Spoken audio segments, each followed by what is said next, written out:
আমার নাম সুমি, বয়স ৩৫ বছর, ডিভোর্সি, থাকি ঢাকার মিরপুরে। আমার একমাত্র ছেলে সুমন, ওকে নিয়ে আমার সংসার।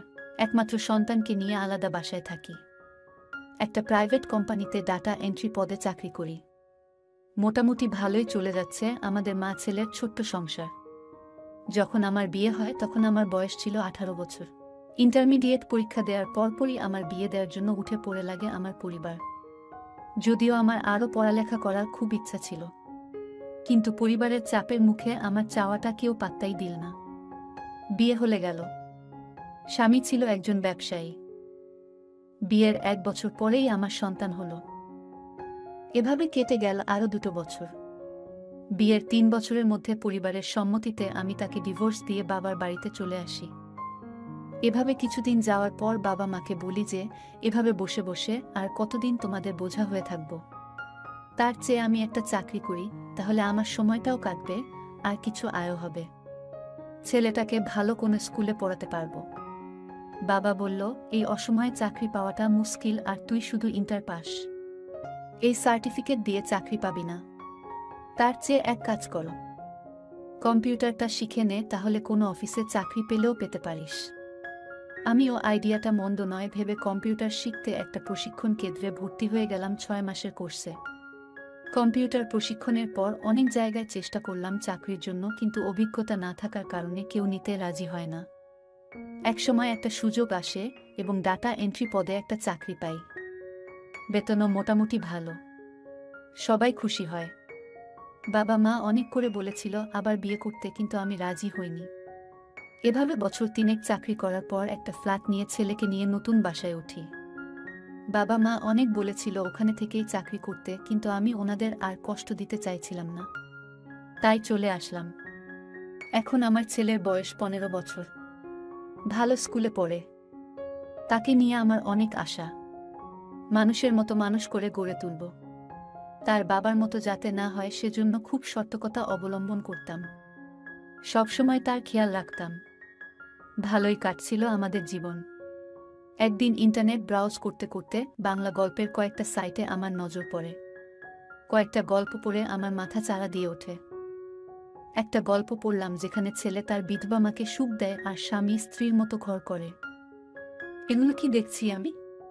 তাড়াহুড়ো করে সাইটগুলো বন্ধ করে দেই। ওই দিন আর কাজে মন বসাতে পারলাম না। বিকেলে যখন বাড়িতে ফিরি তখনও গল্পের চরিত্রগুলো আর কাহিনী বারবার মনে পড়ছিল। সুমন বাসায় ছিল না, মনে হয় খেলতে গেছে। ও আবার বিকেলে বন্ধুদের সাথে খেলাধুলা করে। আমি তাড়াতাড়ি ওয়াশরুমে গেলাম গোসল করতে। তারপর নিজেকে আয়নায় দেখি। এতগুলো বছর কাটিয়ে দিলাম, কখনো এমন লাগেনি আমার। আজ গল্পগুলো পড়ার পর থেকে কেন জানি আবার সেই বিয়ের পরের রাতগুলোর কথা মনে পড়তে লাগলো। কখনোই আমি আমার স্বামীর কাছ সুখ শান্তি থেকে পাইনি। হঠাৎ ছেলের আওয়াজে আমার জ্ঞান ফিরে এলো। সুমন মা মা বলে ঘরে ঢুকছে। আমি তাড়াতাড়ি গোসল করে বের হলাম। সুমন আমাকে দেখে বলল, কোথায় ছিলে? সেই কখন থেকে তোমাকে ডাকছি। আমি বললাম, এই তো গোসল করছিলাম। তুই হাত মুখ ধুয়ে নে, আমি নাস্তা দিচ্ছি। সুমন আচ্ছা বলে ওয়াশরুমে চলে গেল। আমি রান্নাঘরে গিয়ে আমার জন্য চা আর সুমনের জন্য হরলিক্স বানালাম। তারপর টেবিলে এসে ওকে ডাকলাম। একসাথে মা ছেলে মিলে নাস্তা করলাম। তারপর সুমনকে বললাম, তুই গিয়ে পড়তে বয়, আমি এই ফাঁকে রান্নাটা করে নেই। ও উঠে চলে গেল। আমিও উঠে রান্নার কাজে ব্যস্ত হয়ে গেলাম। কিন্তু দিনের সেই সব কথা বারবার আমার মনে পড়ছিল। এসব ভাবতে ভাবতে রান্না শেষ করি। রাতে মা ছেলে মিলে খাওয়া দাওয়া শেষ করলাম। তারপর দুজনে ঘুমাতে গেলাম। একটা বেডরুমে আমরা দুজন থাকি। আমি চুপচাপ শুয়ে রইলাম, ঘুম আসছে না। ৭-৫ ভাবতে ভাবতে কখন যে ঘুমিয়ে পড়ি খেয়ালই নেই। সকালে ঘুম থেকে উঠে দেখি সুমন শুয়ে আছে। অপলক দৃষ্টিতে তাকিয়ে থাকি তার দিকে। খুব সুন্দর লাগছে তাকে আজ, অন্য দিনের চেয়ে একদম আলাদা। মনে হচ্ছিল আমার ছেলের মতো সুন্দর আর সুদর্শন কেউ নাই। এমন ছেলের মা হয়ে নিজেকে গর্ববোধ করছি। যাই হোক, আমি হাত মুখ ধুয়ে নাস্তা বানিয়ে সুমনকে ডেকে তুলে বললাম তাড়াতাড়ি ফ্রেশ হয়ে নাস্তার টেবিলে আসার জন্য। ও কিছুক্ষণের মধ্যেই নাস্তার টেবিলে আসলে একসাথে নাস্তা করি। তারপর ওকে স্কুলের জন্য তৈরি করে আমি অফিসের জন্য রেডি হই। তারপর একসাথে বের হয়ে যাই। ওকে স্কুলে নামিয়ে দেওয়ার পর আমি অফিসে চলে যাই। অফিস শেষে বাসায় আসি তখন বিকাল 5টা। আজও সুমন নেই। আমি প্রতিদিনের মতো ওয়াশরুমে গেলাম গোসল করতে। গোসল করে বের হয়ে আমরা মা ছেলেতে একসাথে নাস্তা করে রোজকার নেয়। আমি রান্নার কাজে মন দিলাম, কিন্তু রান্নায় মন বসাতে পারলাম না। শুধু ছেলে আমার চোখের সামনে ভাসতে লাগলো। আমি রান্না শেষ করে তারপর মা ছেলে মিলে কিছুক্ষণ টিভি দেখি। যদিও আমার আজ কোনো কিছুতেই মন বসছিল না। যাই হোক, রাত যখন 1:00 তখন আমরা খাওয়া দাওয়া শেষ করে ঘুমানোর উদ্দেশ্যে বেডরুমে গেলাম। আমি সুমনকে জিজ্ঞেস করলাম, কিরে ঘুমিয়ে পড়লি নাকি? সুমন বলল, না মা, ঘুম আসছে না। আমি বললাম, কেন রে? সুমন বলল, জানি না। আমি বললাম, আমাকে তোর কেমন লাগে? সুমন বলল, অনেক ভালো।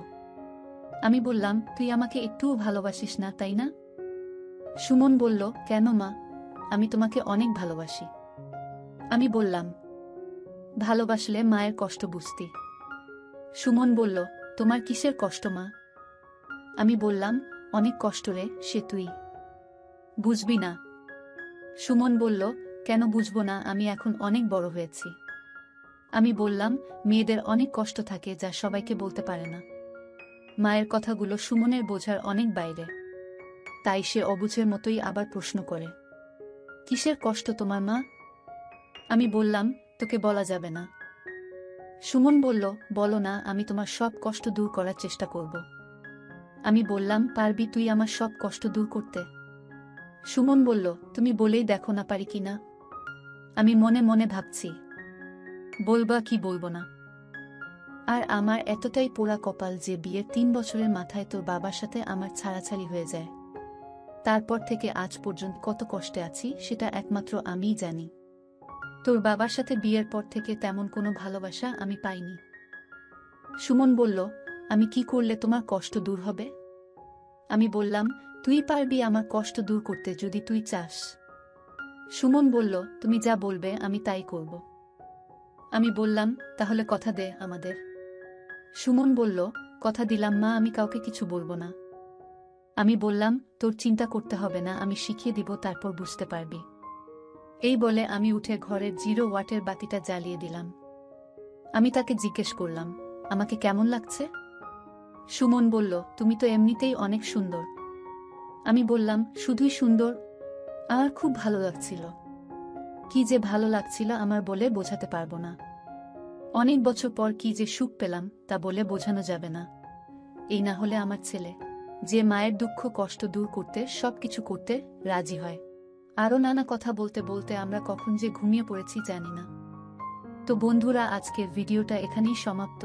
পরবর্তীতে আরও মজার মজার ভিডিও পেতে চ্যানেলটি সাবস্ক্রাইব করে আমার সঙ্গেই থাকুন।